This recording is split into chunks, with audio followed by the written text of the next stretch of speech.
Hello தங்கங்களே, எல்லாருக்கும் என்னோட அன்பு வணக்கங்க. இன்னைக்கு என்ன பார்க்க போறோம்னா சுண்டைக்காய் பொடி பண்ண போறோம். சுண்டைக்காய் சாப்பிட்றது ரொம்ப நல்லது. அதுவும் வாரத்துக்கு ஒரு முறை கண்டிப்பா எடுத்துக்கிறது ரொம்ப உடம்புக்கு நல்லது. அது ரத்தத்தை சுத்திகரிக்குது மட்டும் இல்ல, நம்ம வயிற்றுல இருக்க தேவையில்லாத பூச்சிகள் வேர்ம்ஸுக்கெல்லாம் நம்ம மருந்து சாப்பிடுவோம் இல்லையா, அது மாதிரி இது நல்ல மோஷன் தொந்தரவெல்லாம் இல்லாம கிளீனா இருக்கிறதுக்கு அதுவும் நல்லா உதவும். நிறைய மருத்துவ குணங்கள் இருக்கு. அப்ப சுண்டைக்காய் பொடி பண்றதுக்கு என்னெல்லாம் தேவைன்னா, ஒரு பவுல் சுண்டைக்காய் எடுத்திருக்கேன், ஒரு 1/2 பவுல் உளுந்து எடுத்துக்கிறேன், ஒரு நெல்லிக்காய் சைஸ் புளி, ஒரு 7 பல் பூண்டு, ஒரு 9 காஞ்ச மிளகாய் எடுத்திருக்கேன், 2 கொத்து கருவேப்பிலை எடுத்திருக்கேன், மல்லிப்பொடி எடுத்திருக்கேன், உப்பு, நல்லெண்ணெய் வதக்கிறது. உளுந்து நம்ம போட்டு நல்லா சொகக்க வறுத்து எடுத்துக்கலாம். உளுந்து வறுபட்டு கலர் சேஞ்ச் ஆக தொடங்கும் போதே நம்ம இந்த கருவேப்பிலை, மிளகாய், பூண்டு எல்லாத்தையும் போட்டு அதனோடய நல்லா ஃப்ரை பண்ணி எடுத்துக்கலாம். புளியை நல்லா உதிர்த்து போட்டுக்கலாம். சுண்டைக்காய் குழம்பு சாப்பிட்றதுக்கு கூட தயங்குவாங்க. ஆனால் இந்த மாதிரி பொடி பண்ணி வச்சுட்டு கொடுக்கும்போது சுண்டைக்காய் உள்ளே இருக்கிறது தெரியவே தெரியாது, அறப்பட்டுடும். அதனால் நம்ம பிள்ளைங்களெல்லாம் ஏமாற்றலாம். இதை அவங்க சுண்டைக்காவா பால்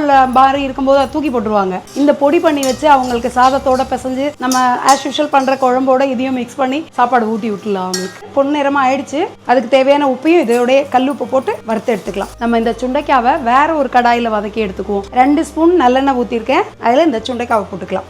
இதனுடைய கலர் இந்த பச்சை கலர் சேஞ்ச் ஆகும், அப்போ நம்ம எடுத்துக்கலாம். இதில் 1 ஸ்பூன் மல்லிப்பொடி போட்டுக்கலாம். போட்டு இலக்கின உடனே ஆஃப் பண்ணிடலாம். அப்போ நம்ம இதில் உளுந்தோட நம்ம புளியெல்லாம் போட்டு வதக்கியிருக்கோம்ல, அந்த புளியெல்லாம் எடுத்து இந்த சுண்டைக்காயில் போட்டுக்குவோம். ஏன்னா இந்த உளுந்து, மிளகாய், அந்த கருவேப்பிலெல்லாம் ட்ரையாக ரோஸ்ட் பண்ணிக்கலாம். பட் இந்த பூண்டு, இந்த புளி, சுண்டைக்காயெல்லாம் பிடிச்சிக்கும் இல்லையா, அப்படியே ஒட்டிக்கும் இல்லையா, அதனால இதை ஃபர்ஸ்ட் கிரைண்ட் பண்ணிட்ட பிறகு இதை போட்டு ஒரே ஒரு ஓட்டுனா போதும்.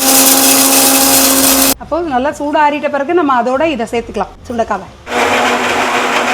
அப்போ சுண்டைக்காய் பொடி ரெடி ஆயிடுச்சு. இது சூடான சாதத்தோட கூடி நல்லெண்ணெய் ஊற்றி பிசைஞ்சு சாப்பிட சூப்பராக இருக்கும். சிலவங்க நெய் போட்டும் சாப்பிடுவாங்க. அப்போ சாப்பிட்டு பார்த்துடலாம். சூப்பராக இருக்கு. வெறுமனே எடுத்து ஸ்பூனில் எடுத்து வாயில் போடுற அளவுக்கு ரொம்ப அருமையாக வந்திருக்கு. கொரன்னு அரைக்கணும். அதை செஞ்சு பார்த்து உங்களுக்கு எல்லாம் பிடிச்சதான்னு கமெண்ட்ஸில் சொல்லுங்கள். Tata bye தங்கங்களே.